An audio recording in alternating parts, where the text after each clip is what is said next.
مرحبا وأهلا وسهلا بمتتبعي ومشاهدي قناة باهية كيتشن على منصة يوتيوب. تعتبر نبتة الفليو من بين النباتات اللي نقدروا نحضروهم على شكل شاي أو مشروب دافئ مفيد للصحة، كما كذلك نقدروا نستغلوها نعطروا ونكهوا بها أطباقنا اليومية. ومن بين هاد الأطباق نلقاو طبق تقليدي كثير تورثناه على جدتنا، ألا وهو طبق شطح بطاطا بفليو. هذا الطبق بالرغم من أنه معروف كثير، لكن حنا مرة على مرة ننساوه، وعلى هذه لازم نذكروا بعضنا البعض به. هاد الغميسة اللي تجي حويرة بنت الثوم منكهة بالفليو، بنتها بنة عظيمة، غميسه فريمون بزاف بنينه اون بليس صحيه.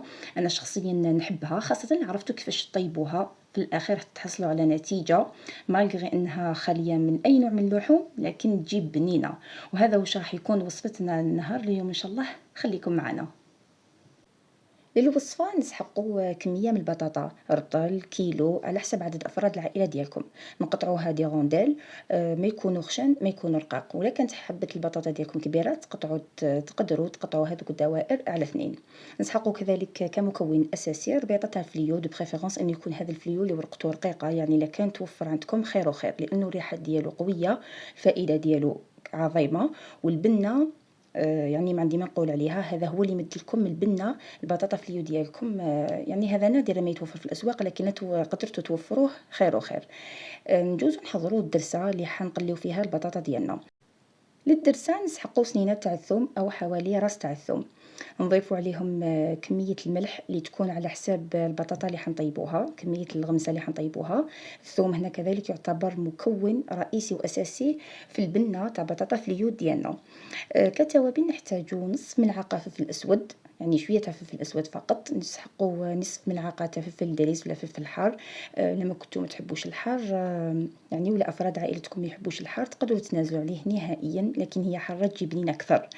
وعندنا ملعقة ونص إلى 2 ملاعق تاع فلفل عكري على حسب نوعية العكري ديالكم. لكن عندكم الهريسة المنزلية وفلفل دبس الفلفل، يعني كنتو محضرين من قبل في الكونجيلاتور، هذيك خير وخير. انا هنا كان خلاص لي، لانه هذا الغماسي وهذا يعني الاطباق تاع الزمان يحبوا ينداروا بالامور التقليديه. على هذيك انا يعني حبيت نديرها في المهرز، لكن مالوغوزمون الفلفل والهريسه المنزليه كانوا خلاصوا لي ما توفروش عندي. نخفوا الدرسه ديالنا بشويه تاع الماء هكذا باش يجينا العمليه سهله. وهاي ليك الدرسه ديالنا وجدت.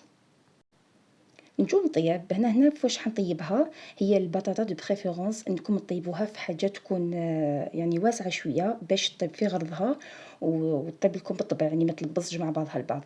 انا نحطيبها في هذه القديره اللي كنت من قبل، يعني كي تكسر لي الطاجين قلت فاش نطيب ما كاش عندي متوفر الاواني الطينيه، دونك قلت نجرب في هذه القدره. جربتها من قبل جاتني بنينه، قلت نشارك معكم ليدي. الا كانت عندك قدره شويه واسعه كيما هكا، ولا يعني ولا قدره يعني مالغري ما تكونش واسعه بصح شنو الكميه ماشي بزاف، تقدري طيبي فيها حتجيكم بزاف بنينه.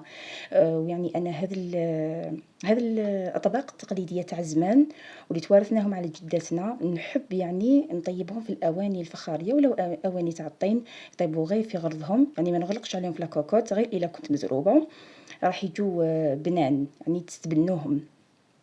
وشاك فوا نحاول يعني نحاول نوفر هاد الاواني الفخاريه، مره قدره مره طنيجره مره طاجين، كل مره وشنو قدره وكسكاس هكا حتى يولي عندي سيري. وننصحكم بهاد يعني جربوها اشاك فوا نقصوا حاجه. وما من الاواني الفخاريه يعني ماهوش غاليين بزاف بارابور الاواني الاخرين، لكن النتيجه اللي مدوها لنا نتيجه مبهره. هذه كانت بين قوسين. نروحو نقلو الدرسه ديالنا، نديرو الدرسه نشيلو هذاك المهرز بشويه تاع الماء، نديرو 3 ملاعق كبار تاع الزيت فايضين تاع الزيت، لانه على بالكم بطاطا تشرب وبطاطا فليو تحب ليدام. نديروها تقلى فوق نار مهيله تماما. نحاولوا نستحفظوا على الاواني الفخاريه ديالنا باش ما يتشقوناش، يعني انا كل مره راني نتعلم حاجه. ومن بعد ان شاء الله راني نشارك معكم التجربه ديالي مع الاواني الفخاريه وكيفاش نستحفظ عليهم. نطيب نديروها فوق هذا الصحن الحديدي راكم تشوفوا فيه تنباع معاه. بعد ما تتقلى شويه الدرسه نضيفوا البطاطا اللي كنا قطعناها كما كنت تلاحظوا، ومره على مره نقلي غير بشويه.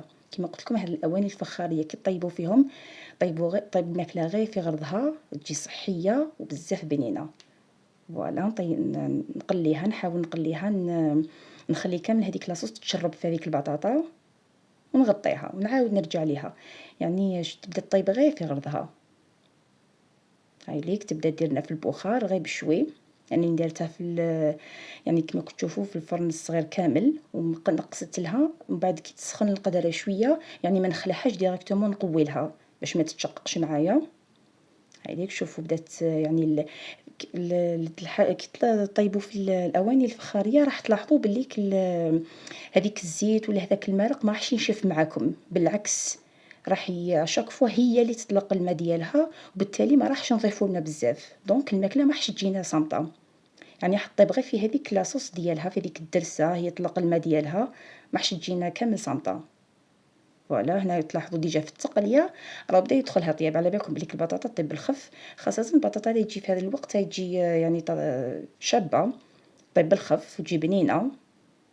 هنا بعد ما تقلات تلاحظوا بلي هذيك لاصوص طلقت الماء ديالها، تشربت مليح في هذيك لاصوص، البطاطا بدا يدخلها طياب، يعني خضات في هذيك التقليه. نجو نمرقوا بالماء سخون.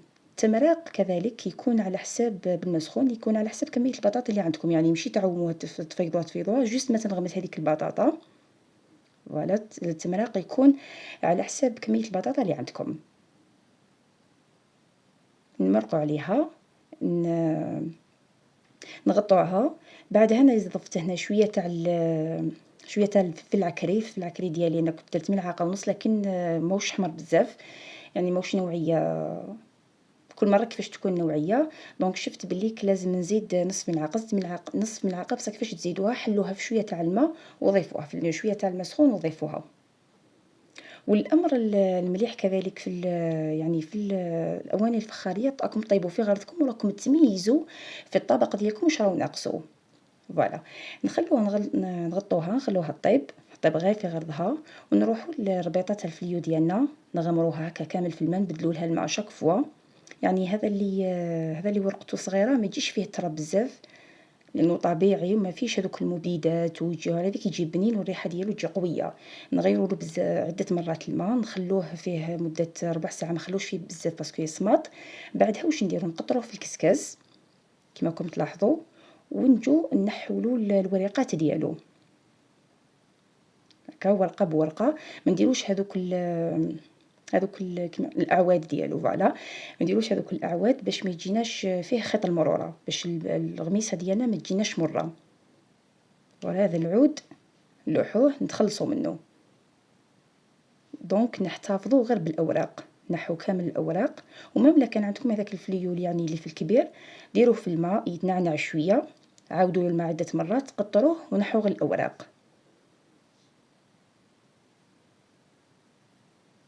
فوالا ريحته هذا الفليو ما شاء الله، هاي ليك الكميه اللي تحصلنا عليها. يعني انا نحب ندير ربيطه كامل هكا باش يجيني يعني نحس باللي فريمون ناكل البطاطا فليو، ما نديرش غير شويه باش تجي صح بنينه ويطلق البنه ديالو. نسحقوا كذلك 2 حبيبات تاع البيض الى 3 حبيبات، يعني على حسب انا نحب فيها البيض بزاف. هنا هاي ليك البطاطا ديالنا طابت، شوفوا المريقه كيفاش خفارت وقعدت فيها لاصوص كذلك. كاين هنا كذلك ملاحظه، راكم شفتوني رفدت القدره ولا الطنجره، رفدتها يعني بلا ما استخدمت حاجه مشمخه، ولا ما ملي رفدتوها يعني تصيبوها بارده، ولا ما ملي رفدتوها جاتكم سخونه رفدوها يعني قماش يكون ناشف هكا باش ما تشققكمش وتحافظوا على القديره ديالكم. يعني راني شويه نصائح شويه فوالا.